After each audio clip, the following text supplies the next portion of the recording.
Britain's most successful road cyclist Chris Froome is fighting to salvage his reputation after a failed drugs test during his victory in the Vuelta a España in September. Following a joint investigation by The Guardian and Le Monde, which revealed that the 32-year-old had double the permitted levels of the asthma medication salbutamol in his sea, the four-time Tour de France winner admitted that he had upped his dose of the drug during the race, but insisted he had not broken any rules.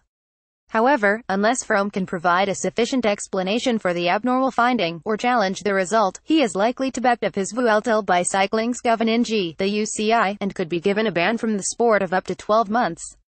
Given that Team Sky also operates a zero-tolerance policy when it comes to failed tests, Froome's future role in the team may also come under consideration. The Guardian understands that Froome and Team Sky have recruited a team of medical and legal experts to seek an explanation of the findings. In particular, they are examining whether Froome was dehydrated at the time, or whether there were other physiological factors that may have led to the failed test. One of the possibilities that will be offered to Froome is for a simulated test where he takes salbutamol and has his regularly assessed. However, informed sources expect the case to drag on for several more months, meaning Froome could still be under a cloud when he begins his season next spring. It is certainly a far cry from the elation Froome was feeling in September, when he spoke of his joy after becoming the first Briton to win the Vuelta, which also made him the first cyclist to claim the Tour de France Vuelta double in the same year since 1978. Later in September, he also won a bronze medal in the World Time Trial Championships in Norway, a result he described as an amazing end to an unforgettable season. That period of sustained success led to him being nominated for this Sunday's BBC Sports Personality of the Year award, where he was one of the leading contenders behind the boxer Anthony Joshua. But by then he had already failed drug tests, the result of which threatens to damage his reputation as one of Britain's most successful athletes.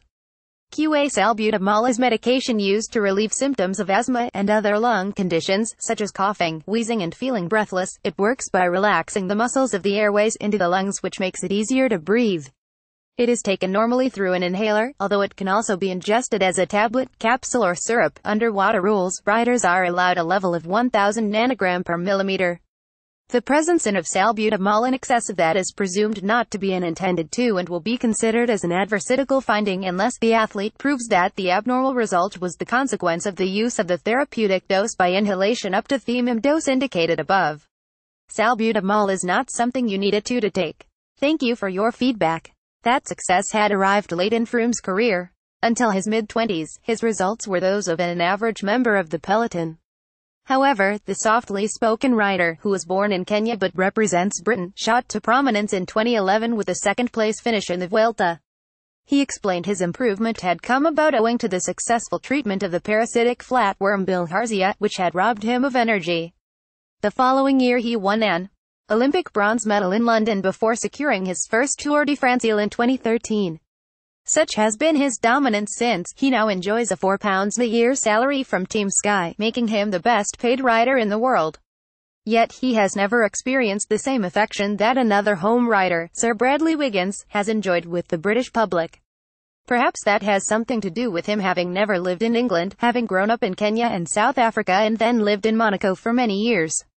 Inevitably, given cycling's troubled past with doping, Froome has also faced questions over whether he is clean, despite having never returned an abnormal drug test result before now. Such has been the vitriol at times that at the 2015 Tour de France one fan patted him while another threw a bottle of in his face. The way he carried himself at the time earned him plenty of admirers, and Froome has always vehemently insisted he is no cheat. Froome in action during stage 17 of this year's Vuelta. Photograph Simon Gill Action Plus via Getty Images. Pointedly, when the Russianers Fancy Bears published documents showing that Wiggins had been granted therapeutic use exemptions for the powerful corticosteroid triamcinolone before 3 major races for a pollen allergy, Froome suggested his former colleague had been wrong. As he put it on his personal Twitter account last year, he was not prepared to win at all costs, adding, "There are some athletes who not only abide by the rules that are in place, but also those of fair play." Now, however, the spotlight is on him. Under World Anti-Doping Agency rules, riders are allowed a level of 1000 nanograms per milliliter. However, Froome was found to have twice that amount in a sample taken during the Tour of Spain on the 7th of September.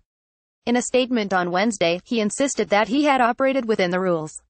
"It is well known that I have asthma and I know exactly what the rules are," he said. I use an inhaler to manage my symptoms, always within the permissible limits, and I know for sure that I will bet every day I wear the race leader's jersey. My asthma got worse at the Vuelta, so I followed the team doctor's advice to increase my salbutamol dosage. As always, I took the greatest care to ensure that I did not use more than the permissible dose. I take my leadership position in my sport very seriously. The UCI is absolutely right to examine test results, and, together with the team, I will provide whatever information it requires. If the test result is upheld, Froome could face a significant ban, which may rule him out of next year's Giro d'Italia and the Tour de France, where he was planning to go for a record-equaling fifth yellow jersey. In 2007, the Italian cyclist Alessandro Petacchi was given a 12-month ban for excessive salbutamol and ahead of his 5-stage victories in the Giro d'Italia. Tweeting on Wednesday, Froome added, "Thank you for all the messages of support this morning. I am confident that we will get to the bottom of this. Unfortunately, I can't share any more information than I already have until the inquiry is complete."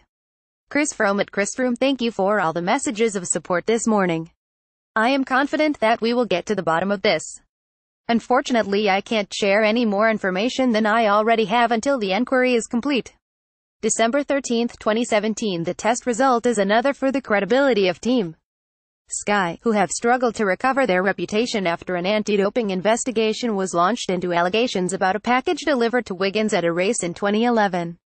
The UK anti-doping agency closed its 14-month investigation in November after being unable to find sufficient evidence of wrongdoing. However, a second investigation by the Digital, Culture, Media and Sport Select Committee continues. Wiggins has always insisted that he is innocent, and last month said his life was being made a living because of a malicious witch hunt against him over the contents of the package.